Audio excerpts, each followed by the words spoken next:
A minha apresentação vai falar um pouco da história da proibição das drogas.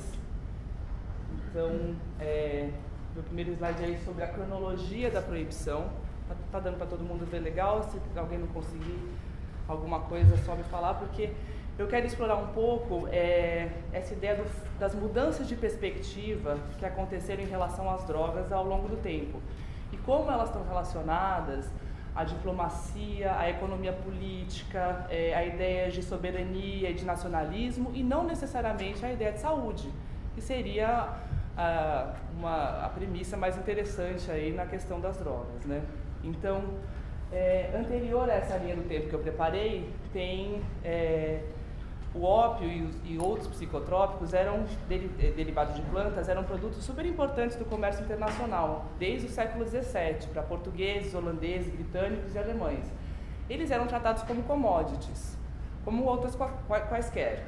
Antes dessa Segunda Guerra do Ópio, que é o nosso primeiro ponto da cronologia, teve uma Primeira Guerra do Ópio, travada entre o Reino Unido e a China, que ocorreu entre 1839 e 1842, e essa segunda, de 1856 a 1860, ambas ocorreram por uma questão de economia política. O Reino Unido era a grande potência imperialista da época, os dois grandes mercados eram Índia e China. A Índia já era uma colônia britânica, e a China era mais fechada e era justamente o lugar onde tinham os produtos mais interessantes para os ingleses. A seda, a porcelana, o chá. Então o déficit comercial entre o Reino Unido e a China era gigantesco. E o ópio, que já era consumido tradicionalmente pelos chineses, foi o modo como a Inglaterra e o Reino Unido conseguiu reequilibrar essa balança comercial. Então os chineses já tinham uma produção própria, não queriam que entrasse o ópio que os ingleses traziam da Índia, e então os ingleses travaram uma guerra contra a China pelo direito de exportar o ópio para os chineses. Ou seja, o ópio era um produto como outro qualquer, era usado para reequilibrar a balança comercial entre dois países. Então o que aconteceu em 49 anos? Em 1909 a gente tem a primeira conferência internacional que pede a proibição do ópio no comércio internacional. Quer dizer, alguma coisa acontece aí, porque a gente tem duas coisas muito opostas num espaço de meio século, né?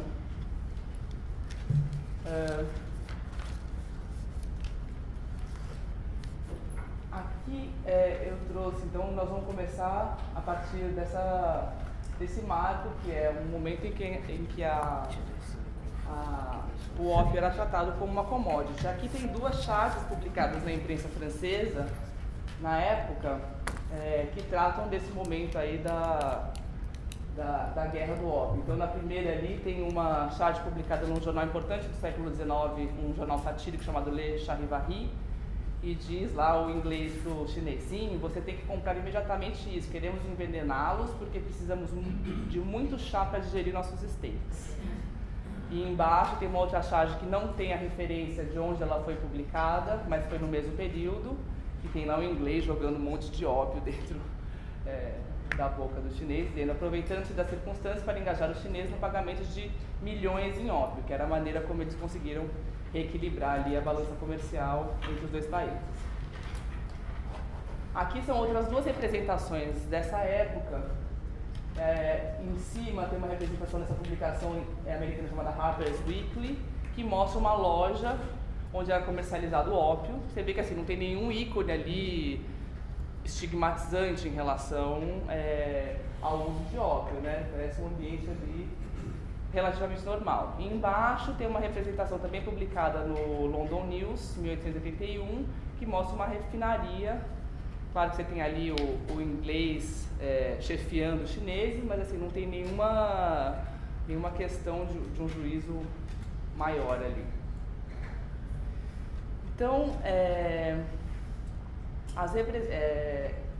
só voltando um pouquinho, uma coisa, essas substâncias, elas na época tinham 4 usos majoritários. Elas eram usadas como analgésico no combate às dores, caso da heroína, que era comercializada pela Bayer alemã desde 1874. Como estimulante, a cocaína estava presente na fórmula da Coca-Cola até 1903.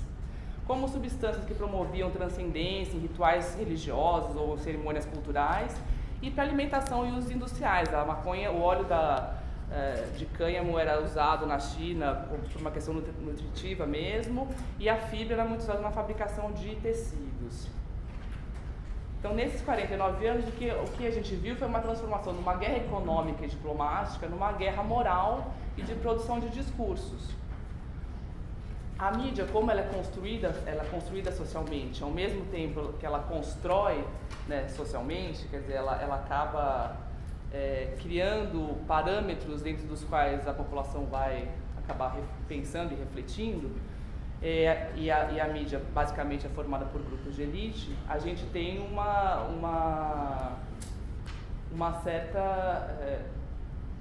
um corte ali, né? Que a gente vai olhar agora quem são as pessoas que vão começar a produzir esses discursos que vão mudar dessa guerra econômica e diplomática para uma guerra moral de produção de discursos. A gente tem grupos organizados que passam a fazer lobby na imprensa e junto a parlamentares. Eles começam a produzir estudos que são divulgados, e jornalistas a gente sabe que adoram um estudo. Às vezes a gente questiona muito pouco, né, a qualidade do estudo que a gente está vendo, e cujos resultados são, em geral, nessa época, catastróficos e clamam por medidas extremas. Tudo aquilo que a imprensa gosta porque vem de jornal, né, coisas que espalham medo, né, coisas muito extremas. Nesse sentido, é interessante a gente resgatar a ideia do Foucault, um conceito dele chamado produtividade tática. O que isso quer dizer? É uma maneira como os discursos são construídos e são usados como instrumento da produção de conhecimento e de poder. Nesse caso, a gente vai ver a linguagem e a representação social dessas substâncias acabaram promovendo mecanismos de controle e de exclusão social. Então, aqui, quais são os principais atores que surgem nesses 49 anos que a gente está olhando? Primeiro, os missionários, em especial os missionários britânicos e americanos. São os caras que vão atuar no Sudeste Asiático e na Oceania, onde eles encontram uma população que faz um uso já ancestral de ópio, por exemplo. E o ópio começa a ser visto como um entrave à questão da cristandade. Quer dizer, os caras, a gente consegue imaginar que os missionários chegam lá querendo criar uma mediação entre essas populações, né, institucional, quer dizer, é a igreja e a Bíblia que vai fazer a mediação entre esse homem e uma transcendência, sendo que esse cara já tem um meio de fazer essa mediação, que é por uma substância que eles usam. Então, eles ficam muito perdidos, os caras não conseguem implementar ali, evangelizar esses povos. Então, o discurso que eles começam a criar aqui, o ópio é o mal e é uma maldição, o consumo é uma degeneração e é algo desmoralizante, e o tráfico é uma monstruosidade, algo imoral. Um segundo grupo que surge muito relacionado ao primeiro grupo são organizações da sociedade civil anti-ópio e anti-cocaína. Eles dizem que minorias estariam envenenando a nação, e isso cria uma ilusão de virtude, quer dizer, nós não somos o problema são essas minorias e esses estrangeiros que estão trazendo esse veneno para dentro da nossa sociedade. Então, os chineses e os negros, que já eram vistos com desconfiança, passam a ser os grupos associados a determinadas substâncias. O discurso deles os usuários, os chineses eram degenerados, potenciais assassinos, isso surge tudo na imprensa e nós vamos ver os exemplos. Os negros eram estupradores de mulheres brancas, a cocaína os deixava resistentes às balas dos policiais. Tem um caso aí que, assim, é chocante você ver o que era passado para a população sobre o uso de cocaína. E os traficantes eram piores que assassinos, quer dizer, é uma coisa assim, como classificar alguém que é pior que um assassino? E o terceiro grupo é o grupo de médicos e farmacêuticos. Eles eram uma categoria desorganizada, e esse era um período em que a medicina conseguia tratar de verdade algumas doenças. Outras, elas eram tratadas com paliativos da dor. Então, o analgésico era aquilo que era passado para... A médica pode me corrigir aqui. Era aquilo que era passado para os pacientes. E quais eram os analgésicos do período? Muitos deles eram essas substâncias, justamente. Os analgésicos e os tranquilizantes. Então, eles passam a atacar a automedicação, o uso não médico dessas substâncias como uma forma de valorizar o seu próprio trabalho e a sua classe. Então, as associações começam um lobby muito pesado para que essas substâncias sejam prescritas e não mais tenham um acesso livre. Então, de repente, você tem esses 3 grupos criando um discurso muito forte no que pode ser considerado talvez a maior estratégia de marketing que a gente tem na história, e muito antes da ideia de marketing já existir. Então, esses 3 caras vão se articular e vão começar a surgir na imprensa. Então, aqui tem uma primeira vez, eu fiz uma pesquisa para o meu mestrado nos arquivos do The Times, do New York Times. Essa é a primeira vez que aparece um religioso falando sobre drogas, né, no The Times. Então, o arcebispo de Canterbury surge lá falando o seguinte: a matéria é sobre isso, né? The Permit on the Open Traffic. Tem muita coisa antiga, o nosso colega aqui britânico pode me ajudar se eu estiver fazendo algum erro de tradução. Mas ele diz: é parte do meu dever combater o tráfico que produziu suspeita e aversão na mente dos chineses e que é um obstáculo formidável à causa da cristandade. Estamos determinados, com a ajuda de Deus, a lutar contra essa maldição para que livre a China do fardo desse poderoso mal e os britânicos dessa vergonha. Eu não tenho nada a ver com essa questão, mas podemos obter... Quer dizer, podia ter ficado aí, né? Eu não tenho nada a ver com essa questão, mas ele continua. Mas podemos obter receita suficiente do comércio com a Índia para que não se use um argumento comum que era, abre aspas, se os britânicos não levarem o ópio para os chineses, os próprios chineses produzirão ópio para seu consumo. Portanto, se alguém obterá lucro com a venda de ópio na China, que sejamos nós, que era o argumento usado comumente pelos britânicos. Se alguém tem que lucrar com o comércio de ópio na China, que sejamos nós. Um argumento puramente comercial.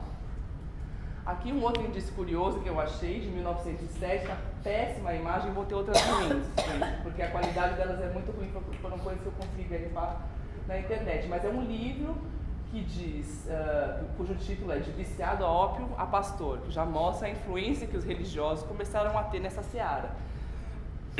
Curioso, e aí o colega pode me dizer, essa palavra fiend, que era usada para viciado, é uma palavra que quer dizer demoníaco também, né? Então, quer dizer, é o peso que já se dá a essa questão, né, da adição nessa época. Ou não, né, do uso que talvez fosse tratado como adição. Aí, para a gente chegar em 1909, que é quando ocorre esse primeiro encontro internacional para banir o ópio do comércio internacional, a gente não pode falar disso sem falar desse senhor que está na capa da Time, que é chamado Bispo Charles Henry Brandt. Ele foi um missionário americano nas Filipinas, que já era um território americano. Os Estados Unidos teve uma guerra com a Espanha e eles anexaram as Filipinas. E ele, em 1904, lançou um estudo que circulou muito nos Estados Unidos, porque era um lobby genial em cima desse estudo, que era baseado cientificamente na observação desse bispo sobre a degeneração moral dos filipinos diante do uso do ópio. Esse estudo recomendava não só que o ópio fosse totalmente banido, mas que os Estados Unidos liderassem um movimento internacional contra essa substância, o que coincidiu com os interesses do governo na época. Por quê? Em 1902, os Estados Unidos haviam tornado permanente uma lei que impedia a contratação de chineses, dos imigrantes chineses como trabalhadores. A China, em retaliação, fez um embargo aos produtos americanos, e a China já era um mercado muito importante naquele período. Então, o presidente Theodore Roosevelt viu nesse clamor desse bispo uma oportunidade super interessante para ele fazer as pazes com a China. Então, quer dizer, ele ia liderar um processo internacional pedindo a banição do ópio no comércio internacional, que era algo de interesse da China, porque a China já tinha lutado 2 guerras do ópio contra a Inglaterra, e seria um modo de agradar os chineses e tentar reverter esse embargo aos produtos americanos. Então, o Brandt recebeu todo o apoio do governo americano para conseguir organizar aquilo que foi a primeira Conferência Internacional do Ópio, que é essa que a gente está falando, de 1909. Então é interessante a gente ver como até aqui a gente não tem nenhum interesse, nenhum argumento ligado à saúde. A gente está falando de proibição de drogas baseado em questões econômicas e diplomáticas.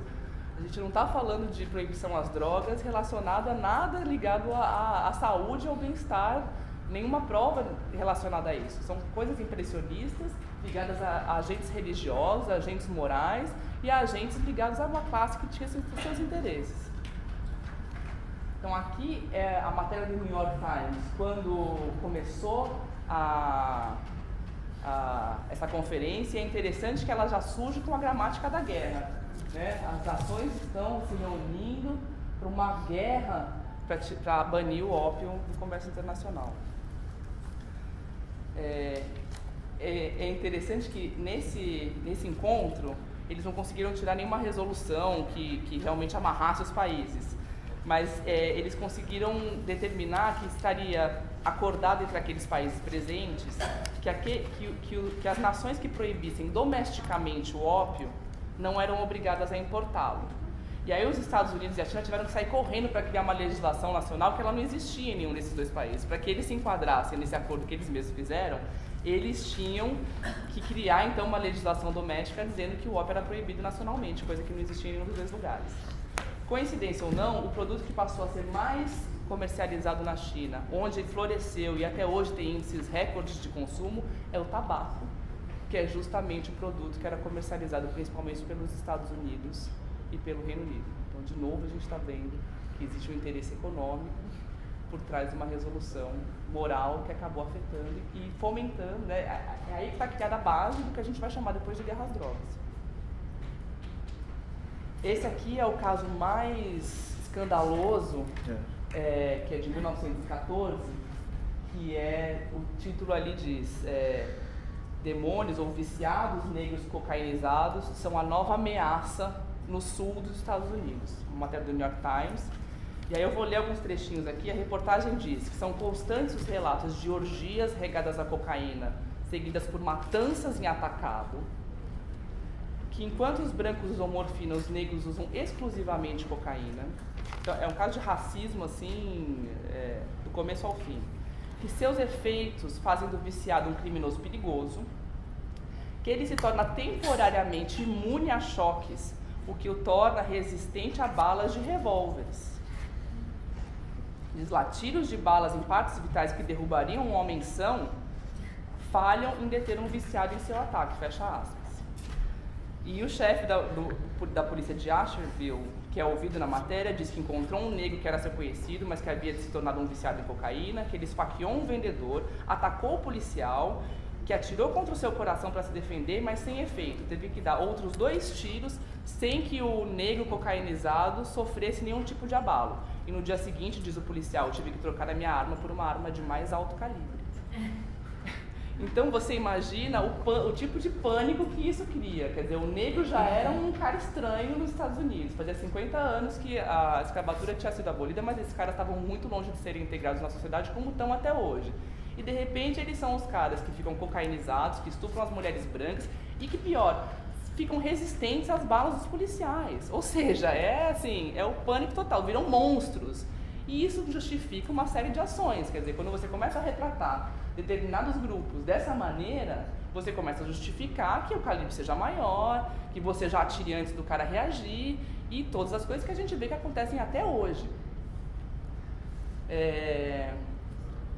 Tem um livro muito interessante de um médico chamado David Musto, que chama The American Disease, As Origens do Controle de Narcóticos, e ele diz que reportagens como essa, ele cita essa especificamente e algumas outras, perdão, aumentaram o medo dos negros de tal forma nos Estados Unidos que esse período coincidiu com um pico de linchamentos e da aprovação de leis que eram leis de segregação e designadas a remover os direitos políticos e sociais dos negros.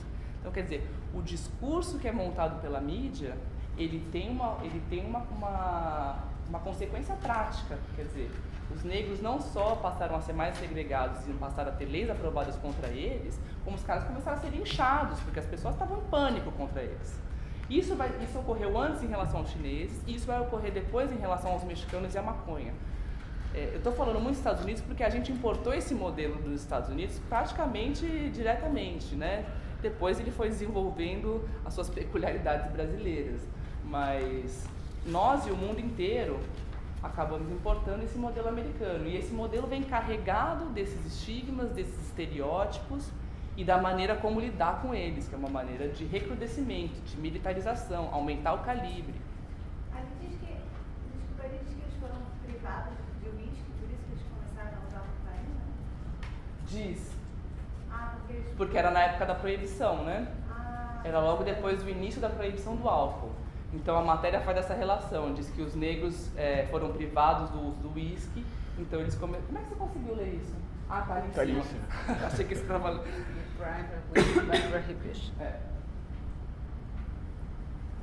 E esse outro aqui, que é do Times, em inglês, que retrata, o título é Devassidão da Cocaína, e diz lá,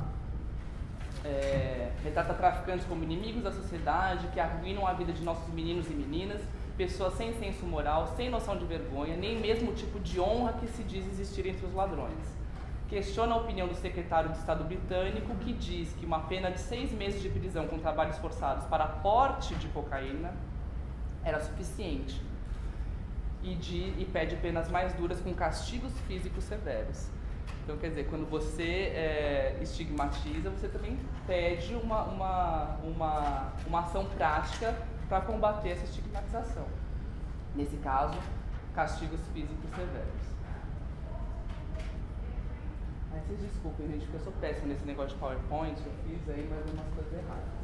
Então, de 1909, a primeira convenção das Nações Unidas, então, só para eu passar rapidamente aqui, depois de 1909, ocorreram 6 outras convenções internacionais assinadas por vários países, para o controle do uso não médico e não científico do ópio, da heroína, da cocaína e da maconha, criando um sistema complexo de controle estimativa. Era assim, o cara tinha que estimar quanto ele ia produzir, aí ele tinha que pesar, ele tinha que mandar um relatório. Eu não vou entrar nisso porque é um negócio super complexo.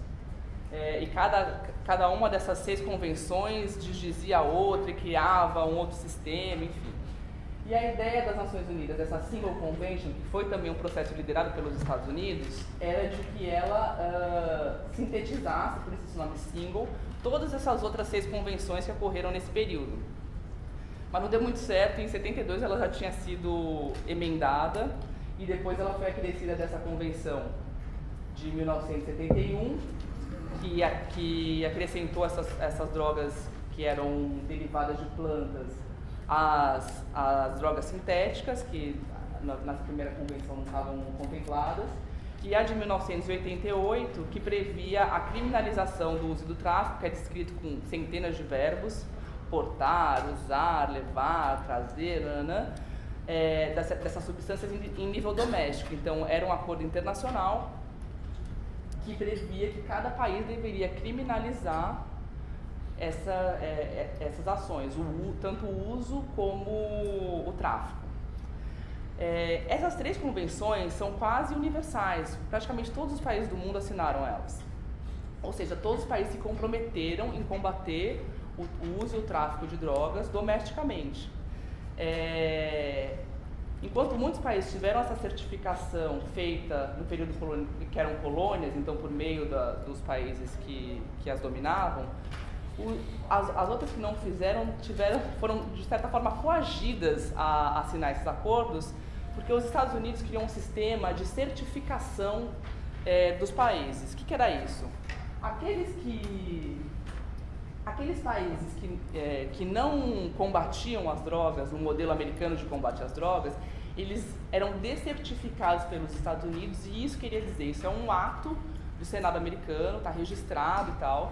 Quer dizer o seguinte, se você é descertificado, você não pode receber a ajuda dos Estados Unidos, de nenhuma das agências de fomento americanas, e mais, os Estados Unidos vão votar contra qualquer pedido que você fizer nos organismos internacionais por financiamento. Ou seja, é uma coação absolutamente clara de que você tem que assinar esses acordos, e não só assinar, mas você tem que implementá-los de fato. Você tem que entrar na guerra, você não pode ficar de fora, especialmente se você é o país onde essa guerra acontece, a produção acontece, né? Porque todo esse sistema ele é voltado para os países que produzem e não para os países que consomem. A punição é sempre ligada ao outro, né? Ao estrangeiro, e não àqueles que estão consumindo, porque em 1900 nos Estados Unidos tinha 250 mil pessoas consumindo ópio, mas o problema era o chinês, o problema era o ópio que vinha da China. Então, quer dizer, tudo é voltado para o supply side, que a gente chama, né? Para os caras que estão provendo as drogas. Então, os países que são os países em desenvolvimento, na época nem era esse terceiro mundíssimo, né? Que eram os produtores, eles foram coagidos a assinar esses acordos. Já devo estar atrasada, né? Isso aqui mostra a ocorrência dessa combinação das palavras drugs e evil no The Times. Então você tem uma ocorrência entre 1851 e 1889, 13 ocorrências entre 1900 e 1939, 9 ocorrências entre 1940 e 1975 e 1.504 ocorrências entre 1976 e 2009. Isso mostra como essa ideia de que as drogas são algo mal e toda essa estigmatização de que a gente está falando foi martelada na cabeça dos ingleses aqui desde 1976. Você tem pelo menos 1.504 ocorrências dessa combinação. E aqui é o mesmo recorte no New York Times. A gente vê que ele já ocorre muito mais do que entre os britânicos, né? Que os britânicos tinham mixed feelings, vamos dizer assim, sobre o negócio do ópio, porque eles eram os grandes traficantes na época. E mostra que, de fato, também você tem uma repetição sistemática dessa ideia de que as drogas são o mal, de que as drogas são erradas e tudo aquilo que a gente estava falando. Então, só refletindo um pouco mais, novamente, sobre o nosso trabalho como jornalistas. A mídia é quem vai articular esses estigmas e esses estereótipos em relação a certos grupos, conectando-os a crime, a violência e a degeneração. Ao fazê-lo, ela define os discursos e as agendas públicas, criando não apenas apoio, mas demanda real por certas medidas, leis mais duras, emprisionamento e até o extermínio, uma coisa que também a gente conhece muito bem aqui no Brasil. E aqui é interessante a gente resgatar esse conceito do outro, do Edward Said, que é um conceito que foi criado, ele desenvolveu para determinar como o Ocidente criou um discurso sobre o Oriente que legitimasse o colonialismo, justificando o colonialismo como um processo civilizatório. O Oriente são os povos bárbaros e nós estamos indo lá civilizar esses povos. Então, o outro é uma oposição a si próprio. Aquele que constrói o discurso, ele vai chamar o outro, aquele que é diferente dele, do outro. Então, ele vai... 5 minutos.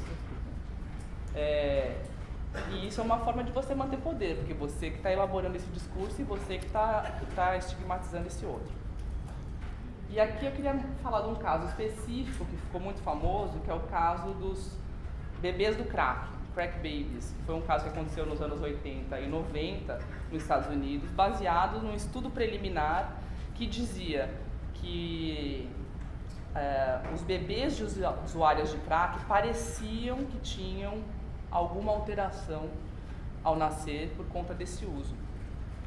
E isso explodiu, virou uma série de reportagens que diziam que eles nasciam com crânios reduzidos, que eles choravam o tempo todo, que eles teriam dificuldades de aprendizado.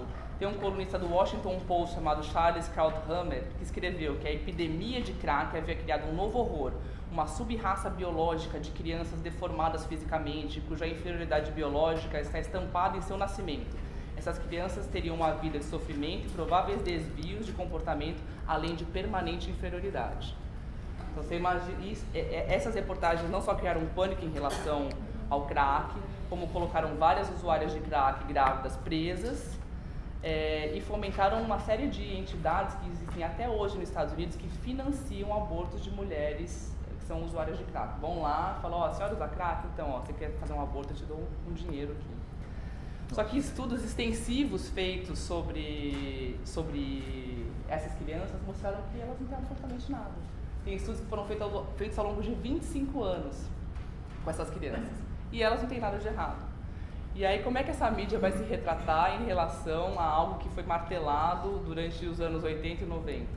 Fizeram uma história aqui, outra ali, quer dizer, as análises de mídia que tem sobre isso mostram que a retratação foi muito menor, muito menos destacada e muito menos extensiva do que a cobertura dos casos em si.